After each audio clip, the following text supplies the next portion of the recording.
అసెంబ్లీలో నిజంగా వేడిగా చర్చ జరుగుతుంది. దేని గురించి అంటే నిజంగా ఒకరినొకరు డామినేట్ చేసుకునే పరిస్థితిలా కనబడతా ఉన్నది. నిజంగా వీళ్ళకు బీఆర్ఎస్ నాయకులకు అధికారం వినగానే ఇంకా అహంకారం తగ్గనట్టు మాట్లాడుతూ ఉన్నాడు. హరీష్ రావుకి అయితే వెనుకకు తగ్గకుండా మాట్లాడుతూ ఉన్నాడు. నిజంగా దానికి ధీటుగా కూడా హరీష్ రావుకు ధీటుగా కూడా ములుగు ఎమ్మెల్యే మంత్రి గారు, ఇప్పుడు ఉన్న మంత్రి గారు సీతక్క గారు ఏం మాట్లాడారు నిజంగా తెలుసుకునే ప్రయత్నం చేద్దాం. వీడియోలోకి వెళ్ళే ముందు మన వీడియోకి అయితే లైక్ చేయండి, షేర్ చేయండి, మీ అభిప్రాయాన్ని కామెంట్ రూపంలో తెలియజేయండి. తప్పకుండా మన ఛానల్ అయితే సబ్స్క్రైబ్ చేసుకుని నోటిఫికేషన్ ఆన్ పెట్టుకోండి. గత 3 రోజులుగా వీడియో చేయలేకపోయినా ఎందుకంటే కొంచెం సమ్ ఇష్యూస్ ఉండే. అయితే మన వీడియోకి అయితే ఎక్కువ మంది కామెంట్ చేయండి మీ అభిప్రాయాన్ని. నిజంగా కేసీఆర్ ప్రభుత్వం పైన ఇప్పుడు జరుగుతున్న కాంగ్రెస్ ప్రభుత్వం పైన ఏ విధంగా అనుకుంటున్నా అనేది ఒకసారి కామెంట్ చేసే ప్రయత్నం చేయండి. నిజంగా నిన్న సీతక్క ఏం మాట్లాడింది, తెలంగాణ ఉద్యమ సమయంలో తెలంగాణ 1200 మంది విద్యార్థులు బలిదానం చేసుకుంటే నిజంగా ఒక విషయం మాట్లాడుకుంటే మన తెలంగాణ ఉద్యమ సమయంలో ఏం జరిగింది, అసలు తెలంగాణ ఉద్యమ సమయంలో 1200 విద్యార్థులు బలిదానం చేసుకున్నారు కదా. ఆ బలిదానం చేసుకున్న దానిలో నిజంగా కేసీఆర్ కుటుంబానికి సంబంధించిన వాళ్ళు కానీ, హరీష్ రావు కుటుంబానికి సంబంధించిన వాళ్ళు కానీ, లేకపోతే జోగిన్పల్లి సంతోష్రావు కుటుంబానికి సంబంధించిన వాళ్ళు కానీ, ఇంకా కల్వకుంట్ల కవితకు సంబంధించిన మనుషులు కానీ ఎందుకు లేరు మరి? నిజంగా ఈ పదవులేమో వీళ్ళకి వచ్చినాయి. ఇప్పుడు ఉద్యమకారులు నిజంగా ఉద్యమకారులు అంటూ వీళ్లకు ఉద్యమకారులను లెక్క చేయకుండా పదవులు వీళ్ళు అనుభవిస్తున్నారు. ఉద్యమకారులు 1200 మంది విద్యార్థులు బలిదానం చేసుకున్నారని వీళ్ళను ఎందుకు పదే చెప్తా ఉన్నారు? మరి ఆ బలిదానం చేసుకున్న వీళ్ళ కుటుంబానికి సంబంధించిన వాళ్ళు ఎందుకు తెలంగాణ కోసం పోరాటం చేయలేదు? సరే కేసీఆర్ చేసిండు, దాని గురించి నిజంగా వెంకటరెడ్డి ఏం మాట్లాడిండు, ఆ కేసీఆర్ చేసిన దీక్ష ఎటువంటి అనేది నేను నెక్స్ట్ వీడియోలో చెప్తాను మీకు ఈ వీడియోని అయితే ఎక్కువ లైక్ చేయండి. నిజంగా ములుగు సీతక్క ఏం మాట్లాడిందనేది తెలుసుకునే ప్రయత్నం చేద్దాం. ఈ రోజు ఆటోలను ముందు పెట్టి మీ అధికారం రావాలని ఎప్పుడు మీరు సెంటిమెంట్లను వాడుకొని ఒకరిని ముందు పెడతారు, ఆ తర్వాత మీరు వెనక నుంచి వస్తారు. ఇది మీ నైజం.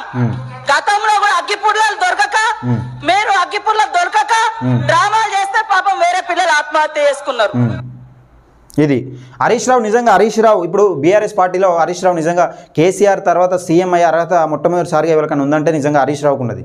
కేటీఆర్ తర్వాత కాదు, హరీష్ రావుకే ముందుంటుంది. ఎందుకంటే చాకచక్యంగా ప్రవర్తిస్తుంటాడు ఏ విషయాన్నైనా కానీ.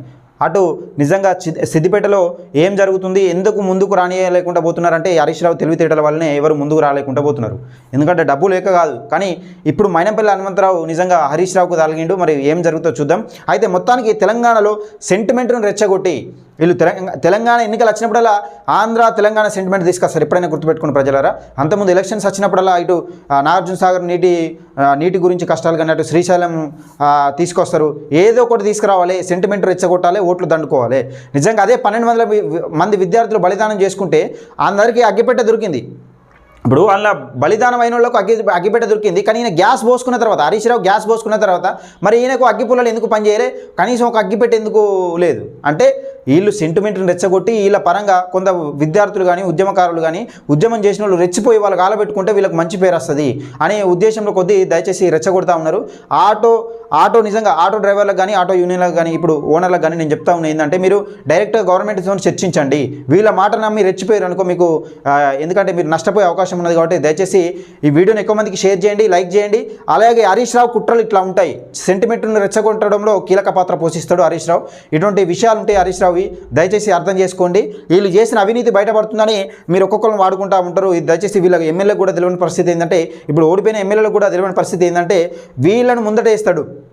ఇప్పుడు ఎవరెవరైతే కాంగ్రెస్లో కలిసే పరిస్థితి ఉంటుందో అటు మల్లారెడ్డి కానీ, మొన్న కేటీఆర్కు బదులు మల్లారెడ్డిని ప్రచారం చేయించారు ఇక్కడ లోకల్లో, అక్కడక్కడ లోకల్లో మల్లారెడ్డిని ప్రచారం చేయించింది. ఎందుకు అంటే కేటీఆర్ ఎక్కడికైనా కానీ నిజంగా కేటీఆర్ ప్రజల మన్నన పొందే అవకాశం లేదు.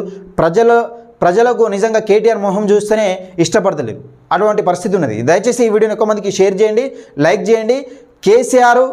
కేసీఆర్ తాను రక్షించడం కోసమే వీళ్ళందరినీ ముంగడ పెట్టుకుని ఆటాడుతూ ఉన్నాడు. కేసీఆర్ పని కూడా అయిపోయింది, ఆయనకు కూడా తెలుసు. ఎందుకంటే తొంటి రీపోయింది, ఇప్పుడు బయటకు వెళ్ళని పరిస్థితి.